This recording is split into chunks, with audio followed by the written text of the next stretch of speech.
Agora que eu já falei sobre essas duas bestas, qual seria o significado delas? Vamos colocar na tela.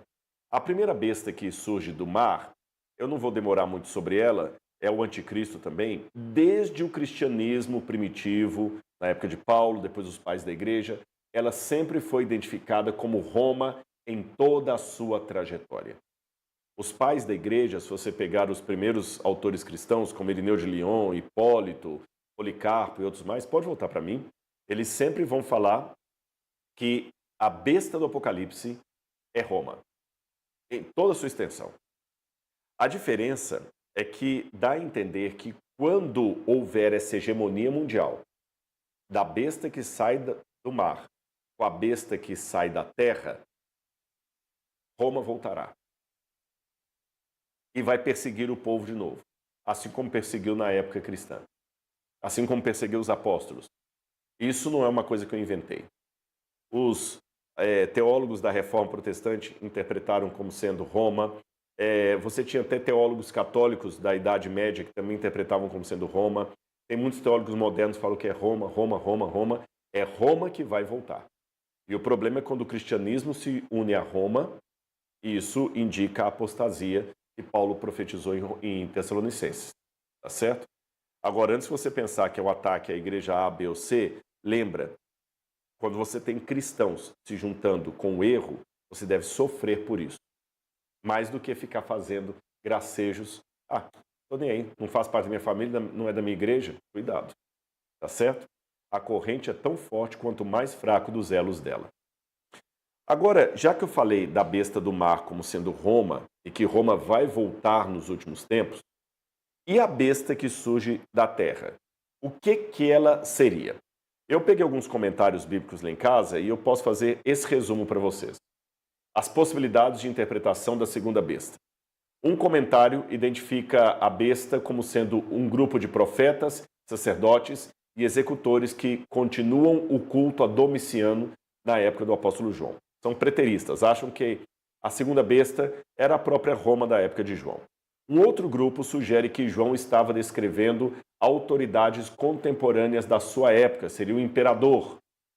Um terceiro grupo de comentários não menciona uma identidade possível para a besta, mas fala apenas das ações da besta e das consequências para o seguidor de Cristo. Ou seja, a identidade da segunda besta do Apocalipse ainda permanece em aberto, oferecendo algumas possibilidades. Vamos ver se o texto me ajuda um pouco a entender aqui. Olha que interessante esse binômio, terra e mar. Nós temos uma besta que surge do mar, das águas, outra que surge da terra. A besta que surge das águas tem muita referência ao mar. Por exemplo, capítulo 13, versículo 1. Vi emergir do mar uma besta. Um pouco antes, diz que o dragão se pôs em pé sobre a areia do mar. E é do mar que surge essa besta. A palavra mar, às vezes, aparece na Bíblia como um sinônimo de águas. Então, você tem a palavra maim, que é águas, em hebraico. Você tem a palavra yam, que é mar, em hebraico. Você tem thalassar, em grego, que é a palavra mar, e às vezes aparece como águas também. Por exemplo, quando eu vou aqui a Apocalipse capítulo 17, fala o seguinte: as águas que você viu, Apocalipse 17, verso 15, as águas que você viu onde a prostituta está sentada.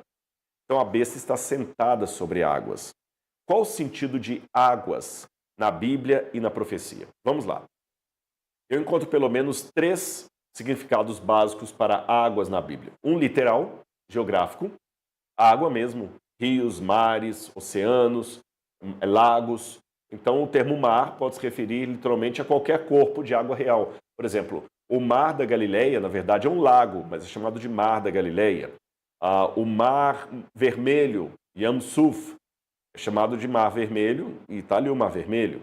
O Mediterrâneo também é chamado de o Grande Mar. Mas você tem um uso metafórico. Por exemplo, quando eu vou a Isaías 17, verso 12, diz: ai do bramido de muitos povos que bramam como o bramido do mar. E nesse sentido, o mar às vezes dá até uma conotação de algo que pode trazer medo. Por exemplo, quando eu vou para Lucas, capítulo 21, Lucas capítulo 21, deixa-me ver aqui. Lucas capítulo 21, versículo 25. Haverá sinais no sol, na lua e nas estrelas. Sobre a terra, angústia entre as nações em perplexidade por causa do bramido do mar e das ondas. Então você vê aqui um sentido mais metafórico. E é desse sentido metafórico do mar como tendo um bramido que traz pânico que surge o terceiro sentido que eu vou colocar aí na tela, que é o sentido apocalíptico. Em contextos apocalípticos, o mar pode funcionar como símbolo representando algo diferente de si mesmo. Povos, nações, poderes, conflitos. Por exemplo, quando você vai em Daniel capítulo 7, lá fala que Daniel viu os 4 ventos do céu agitando o grande mar. E do mar começam a surgir bestas feras que representam impérios mundiais. O primeiro que surge lá na profecia de Daniel 7 é um leão com dentes de ferro, representando Babilônia. Depois você tem um urso com 3 ossos na boca, representando a Medopérsia. Depois você tem um leopardo, representando a Grécia. Depois você tem um animal terrível e espantoso, representando Roma. E aí vem o juízo final. Quando você vai para o Apocalipse, você tem o quê? Já começa do animal terrível e espantoso, porque os outros impérios já passaram. E esse animal terrível e espantoso, ele tem 2 características. Primeiro, ele reúne elementos dos animais de Daniel, então quer dizer que ele é um pouco da Babilônia, um pouco da Medopérsia, um pouco da Grécia, Roma, que continua, e ele surge de onde? Do mar. Você tem também muito na Bíblia o mar como sendo um lugar caótico, o caos. Existem, inclusive, no mundo bíblico, não na Bíblia, mas no mundo bíblico, por exemplo, muitas lendas, como essa que eu vou mostrar aí, sumeriana, de um deus sumeriano destruindo uma serpente de 7 cabeças que surge do mar. E uma das suas cabeças é ferida de morte, igual a Bíblia, igual a besta.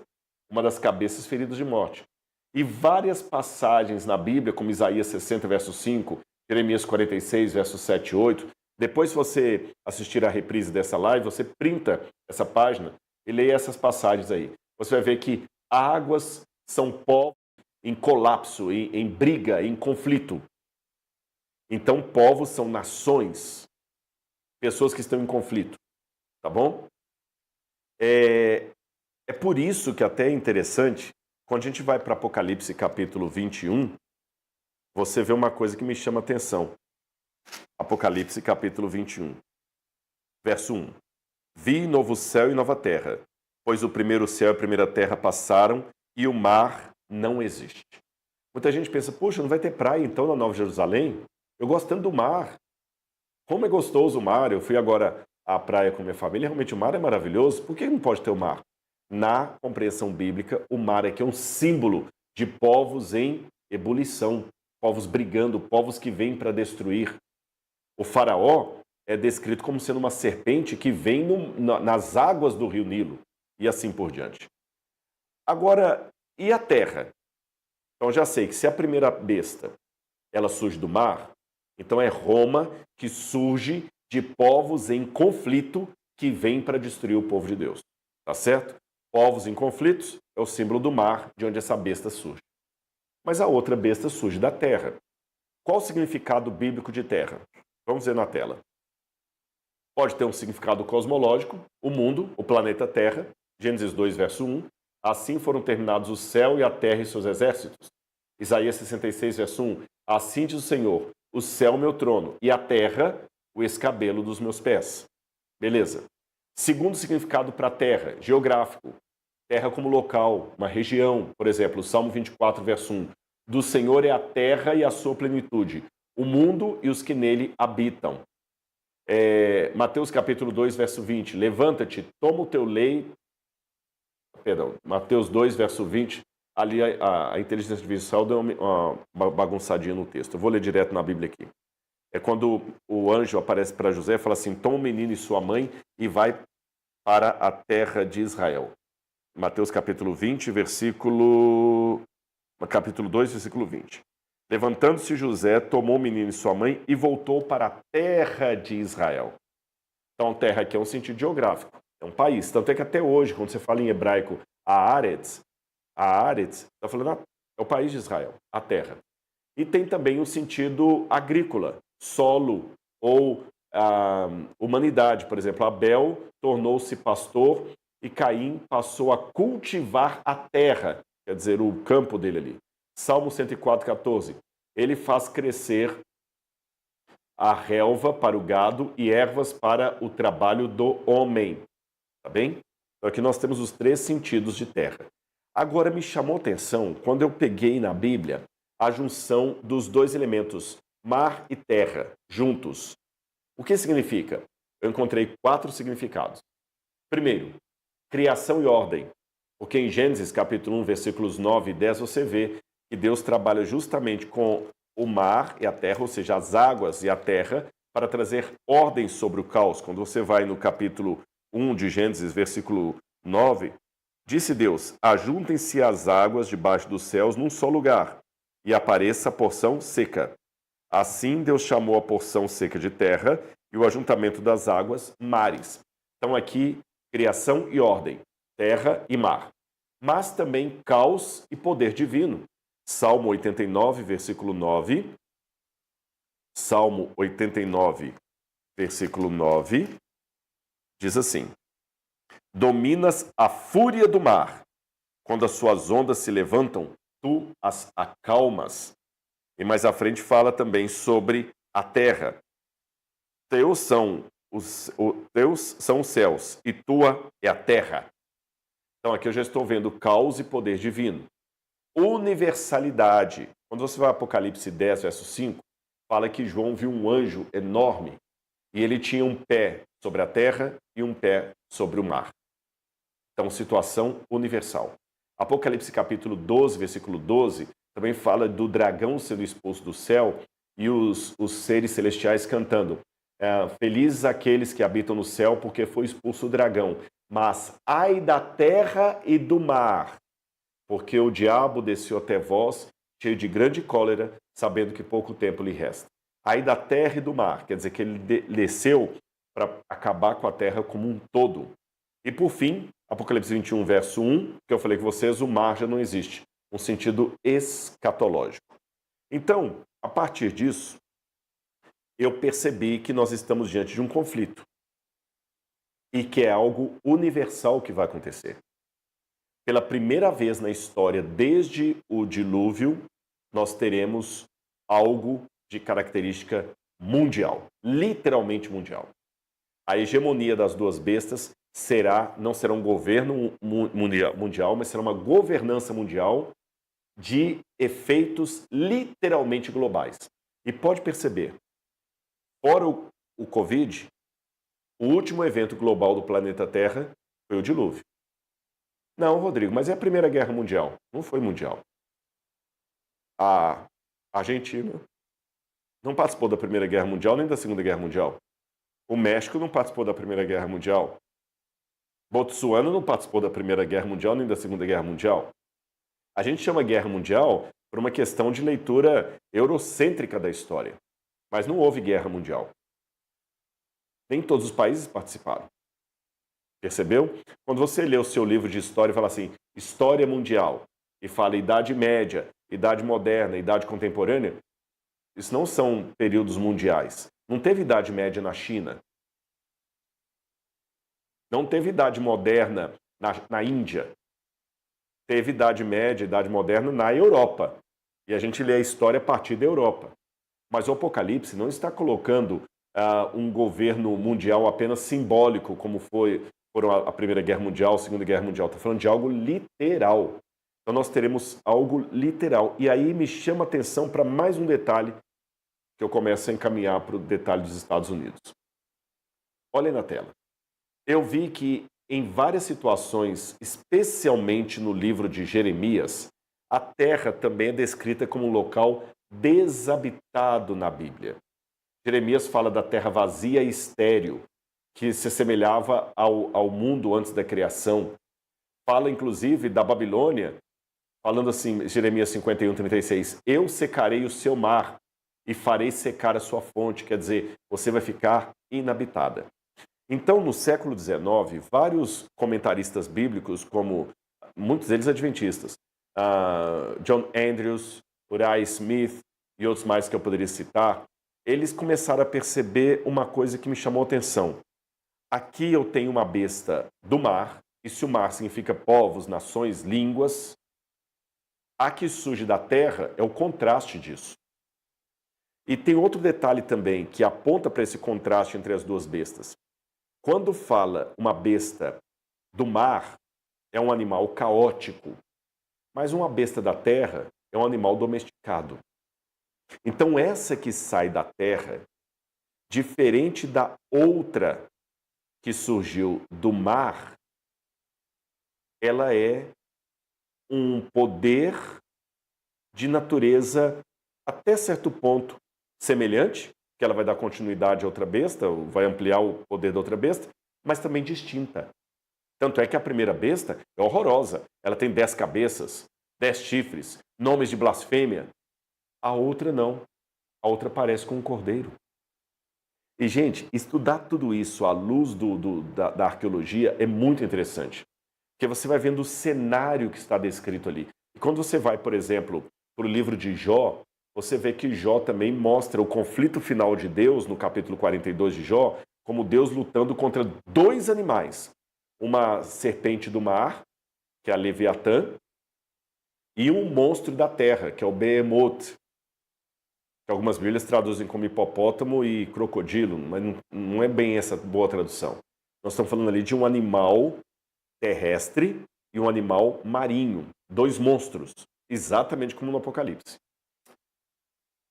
Essa besta que surge da terra, ela tem que estar no lugar oposto às águas. Se as águas representam um lugar com povos já em ebulição, a outra tem que vir de um lugar inédito, um lugar que ainda está vazio. Isso levou muitos comentaristas a levantarem a hipótese, veja, é uma hipótese, de que essa segunda besta poderia ter alguma relação com aquele país que hoje chamamos Estados Unidos da América. O que me chama a atenção com essa hipótese levantada no século XIX é que quando esses nomes que eu dei, John Andrews, Uriah Smith e outros levantaram essa possibilidade profética, os Estados Unidos não eram o país que é hoje. Hoje falar, não, os Estados Unidos podem ser aquele que vai trazer a hegemonia mundial, hoje é fácil, né? Porque os Estados Unidos estão mandando, mas naquela época não havia isso como nós temos hoje. E eles levantaram a lebre e parece que faz sentido. Veja, eu não posso afirmar para longe de qualquer questionamento assim, não, a besta do Apocalipse da Terra é os Estados Unidos. Não está escrito isso aqui. Mas as características dessa besta coincidem muito com esse país que chamamos Estados Unidos da América. E eu vou dar alguns comentários interessantes para você. Porque, por exemplo, muita gente no passado falou assim, não, esse mar que fala ali, essa terra que fala ali, a besta que surge da terra, a terra é a Palestina. Outros falam, é a terra de Israel, é a Ásia Menor. Mas olha o que disse Jürgen Roloff num comentário dele sobre o Apocalipse. A segunda besta surge da terra. Será esta uma referência específica à Ásia Menor continental, como muitos teólogos apresentam? Embora não possamos descartar essa possibilidade completamente, é mais provável que seja uma referência a Apocalipse 12:12. O dragão assegura o seu poder sobre a terra e o mar, fazendo com que uma de suas criaturas subservientes surja de cada uma dessas regiões. Apocalipse 12, verso 12, é aquela passagem que eu falei para vocês. Ai da terra e do mar, porque o diabo desceu até vós, sabendo que pouco tempo lhe resta. Isso indica que estamos falando de um governo, de uma governança de extensão global. Ora, qual é o país que dá hoje uma extensão global a qualquer coisa? Estados Unidos. E para não parecer que isso é um modismo, estou falando isso agora porque o Trump está fazendo o que está fazendo, muito antes dele. Se você pegar a história americana, tem coisas muito interessantes ali. Estados Unidos foi o país da liberdade religiosa, onde os primeiros que foram para lá, protestantes, católicos, foram em busca de liberdade religiosa que não tinham na Europa. Tocqueville, por exemplo, que era um diplomata francês, ele foi para os Estados Unidos para saber qual era o segredo dos Estados Unidos, porque a Europa estava em frangalhos e a Revolução Francesa, que todo mundo pensava que ia ser a liberté, égalité, fraternité, mergulhou a França e com ela o resto da Europa num caos medonho. E Tocqueville falou, enquanto isso, o milagre americano está crescendo. Tanto é que os franceses mandaram a Estátua da Liberdade depois para comemorar a independência americana. Os americanos começaram a crescer. Hoje, qual a língua que fala no mundo inteiro? É o inglês, e não é por causa da Inglaterra. Quando a Inglaterra estava no seu apogeu, a língua franca, como o próprio nome diz, era o francês, por isso que é a língua franca, era o francês. Quem tornou o inglês a língua mundial foram os americanos. E olha que interessante, o país mais colonialista era a Inglaterra. A Inglaterra que dominou a Índia, as companhias das Índias Ocidentais, boa parte da África, da América Central. E a colônia inglesa chamada Estados Unidos da América se tornou mais poderosa do que a própria colonizadora, que era a Inglaterra. Hoje você fala inglês no mundo inteiro por causa dos Estados Unidos. Hoje você bebe Coca-Cola no mundo inteiro por causa dos Estados Unidos. Come McDonald's no mundo inteiro por causa dos Estados Unidos. Bebe Pepsi-Cola no mundo inteiro por causa dos Estados Unidos. Eles mantêm a hegemonia do mundo através das artes, da música, das influências, do estilo de roupa, o jeans, calça jeans. A força deles é muito grande. E você está preocupado agora com a questão do presidente Nicolás Maduro, mas os Estados Unidos já derrubaram muitos outros governos. Esse não foi o primeiro. E olha isso aqui. George Kennan foi o arquiteto da política de contenção americana. E ele falou algo muito interessante nos anos 1940, depois da Segunda Guerra Mundial. Ele disse o seguinte, olha como é que os Estados Unidos saíram fortalecidos da Segunda Guerra. Temos cerca de 50% da riqueza mundial, mas apenas 6% da população. Nossa verdadeira tarefa no período à frente é manter essa disparidade. Naquela época, depois da Segunda Guerra, Estados Unidos tinham 6% da população mundial e 50% do PIB mundial estavam lá. E agora, mais recentemente, foi publicado um livro, vou colocar para vocês aí, as cartas, os diários de George Kennan.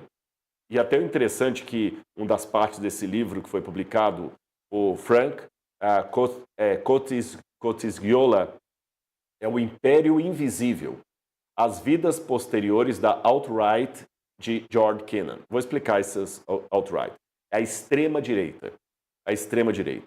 Para muitas pessoas, George Kennan está ultrapassado, porque ele falava de coisas que hoje faziam parte da Guerra Fria, que se estendeu depois da Segunda Guerra Mundial. E o contexto geral é que o gênio dele, apesar de reconhecido, é algo antiquado. Porém, a partir do momento que esses diários dele foram publicados, se eu não me engano foi em 2014, muita coisa mudou na América. A América quer voltar agora a ser o braço de ferro do mundo. Não é à toa que a política do Trump, Make America Great Again, faça a América grande de novo, foi o seu lema de campanha. E ele está conseguindo. Ele está conseguindo. Até chama minha atenção que um famoso teólogo, aliás, a gente estuda muito sobre ele na Faculdade de Teologia, Reinhold Niebuhr, ele falou, a maior tentação da América é imaginar que sua virtude a torne imune às corrupções do poder. Roma se via como a portadora da Pax Romana. Os Estados Unidos se veem como portadores da Democracy and Freedom, democracia e liberdade. Ambos acreditam, em algum nível, que o nosso domínio é para o bem do mundo. Aí aqui é importante eu abrir um parênteses. Eu não estou emitindo juízo de valores dizendo o Trump não deveria ter atacado a Venezuela, deveria ter atacado. Eu vou falar com vocês. Para o povo venezuelano que estava sofrendo, a queda do ditador foi uma bênção. Mas vamos pontuar algumas coisas aqui. Isso não significa colocar virtude em quem operou a queda do regime. Sabe por quê? Quando você pega o Truman, por exemplo, e todos os americanos que também derrubaram Hitler, quando Hitler foi derrubado pelos Estados Unidos, os exércitos aliados, como Lenin, a Rússia, foi bom que o Hitler caiu. Não foi bom? Não foi bom que eles ultrapassassem o limite da soberania alemã e tirassem Hitler do poder? Foi. A Bíblia fala que Deus fez isso no passado. Quando trouxe os persas para atacar as babilônias, diz que foi Deus que usou os persas. E os persas não eram flor que se cheire, não. Então Deus pode usar um poder déspota para tirar outro. Deus é soberano. Então, os dois erros que nós não podemos cometer, do ponto de vista bíblico, é desacreditar a queda só porque ela foi imposta por alguém que eu não gosto, e letra B, endeusar aquele que derrubou o governo como sendo alguém bonzinho. Às vezes o governo é derrubado por causa do interesse de petróleo, alguma coisa assim. Às vezes é demônio lutando contra demônio. Por isso que o cristão não pode ser um ignorante político, mas ele tem que lembrar sempre que o reino dos céus e a sua justiça devem ser buscados em primeiro lugar, e não a bandeira política de A, B ou C. Compreenderam?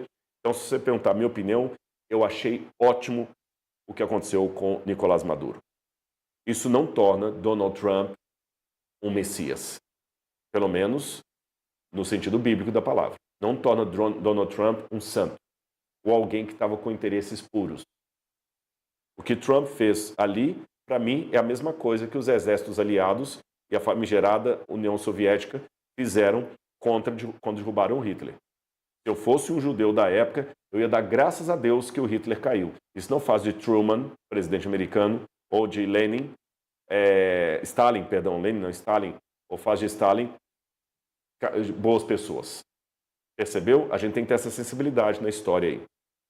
Agora, se eu falar também que não valeu ter derrubado Hitler, só porque quem derrubou Hitler não eram pessoas de bom caráter, eu acho que valeu ter derrubado Hitler, não valeu? Mesmo que as intenções não fossem tão nobres. Por outro lado, derrubaram Hitler, nem por isso são heróis de verdade. É assim que eu enxergo o que está acontecendo. E com relação aos Estados Unidos, ainda voltando para a questão apocalíptica, eles encaixam muito bem naquilo que eu falei. Eles querem ser agora a nova Roma mundial, mas só que o que me chama a atenção, tem um livro que eu sugiro vocês leiam, Niall Ferguson. Ele escreveu o livro Colossos, o erguimento e a queda do Império Americano. Só que ele explica essa questão do império. Os Estados Unidos são um império no sentido que exercem poder global decisivo, mas um império singular, informal, relutante e frequentemente inconsciente de sua própria condição imperial. Por que o autor fala isso aí?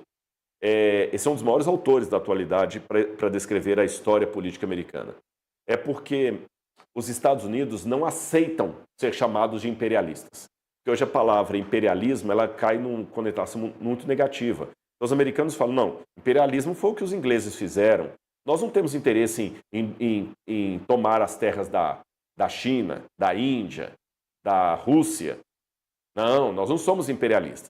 Então, nesse sentido, eles não se apresentam como imperialistas, mas agem como um imperialismo invisível. Essa é a tônica do livro. Então, ele mostra, por exemplo, olha, ele fala que os Estados Unidos têm um poder sem precedentes históricos, presença militar em mais de 100 países, superioridade tecnológica e proteção rápida de força, influência econômica, acadêmica e cultural mundial, custo militar relativamente baixo, 3 a 4% do PIB americano, negam o rótulo de império, como eu falei com vocês, tem uma hegemonia informal, e eu vou mostrar para vocês exemplos de como que os Estados Unidos são um império, negando que são um império.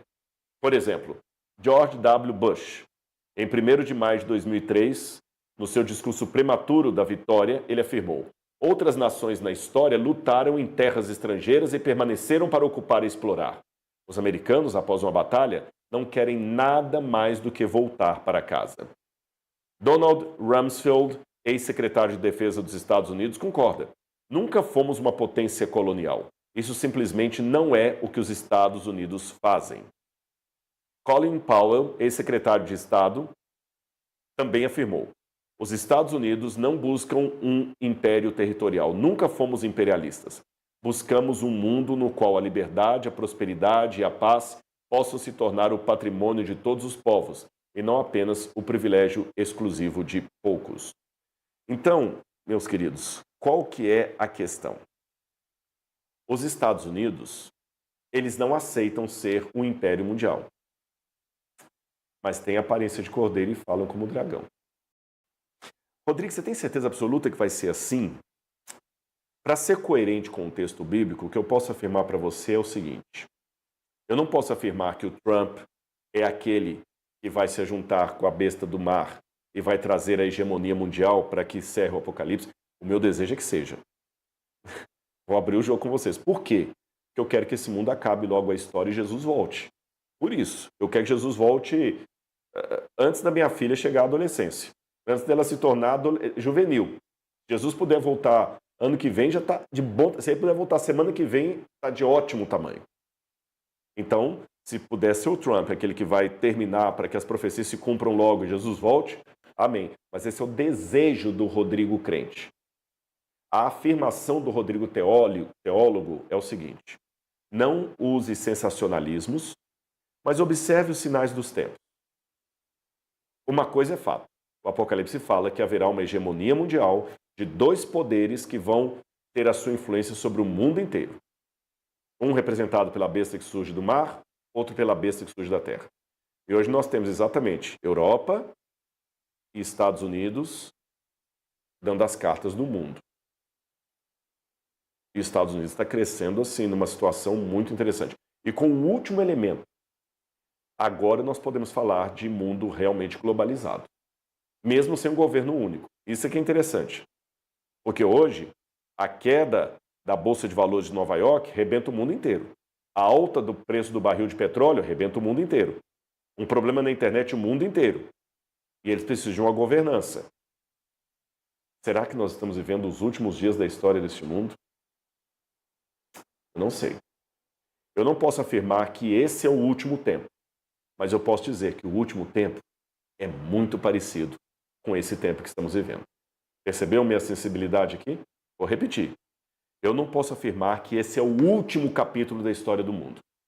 Mas eu posso dizer que o último capítulo da história do mundo é muito parecido com o capítulo que estamos vivendo. E se eu estiver enganado? Não importa. Se preparar para a segunda vinda de Cristo nunca é demais. Você percebeu que esse tema da profecia é provocador? Ele é provocador e ele não é apenas geopolítico. É um tema, acima de tudo, profético, espiritual e profundamente bíblico. E é exatamente isso que estudar a Bíblia com seriedade nos provoca. Um senso de urgência, de desejo da volta de Jesus. E nos últimos anos, nós temos visto um fenômeno preocupante. Crentes maduros, mas com teologia rasa, pouco conhecimento da Bíblia Sagrada, sabem tudo de Big Brother, essa porcaria está voltando a passar agora na televisão, sabe tudo de Big Brother, mas não sabem quem foi o rei Davi. Gente que ama Jesus, mas não domina as Escrituras. E quando o fim apertar, e ele vai apertar, o que vai segurar você e a sua família? Eu tenho certeza, não é o noticiário, não é o UOL, nem a Jovem Pan, nem a Rede Globo, é o discernimento bíblico. Porque no final dos tempos, a confusão virá a todo mundo. E será uma confusão de nível espiritual. E essa confusão, ela não vai vir do mundanismo, ela vai vir da interpretação bíblica. E quem não conhece a palavra de Deus vai se tornar uma presa fácil. Fácil de ser enganada por argumentos bonitos, bem arrumados, que arrastam pessoas por ventos de doutrinas, de ideologia, pessoas que são levadas pela manipulação, pelo medo, pelo sensacionalismo. Você percebeu o cuidado com que eu usei as palavras aqui? Eu não posso afirmar que esse é o último tempo, mas que o último tempo tem tudo a ver com esse, isso sim. Ou seja, eu não vou colocar em você um comodismo do tipo, Jesus não vai voltar tão cedo, eu posso viver minha vida como eu quiser, nem colocar em você também uma urgência sem compromisso, sem seriedade.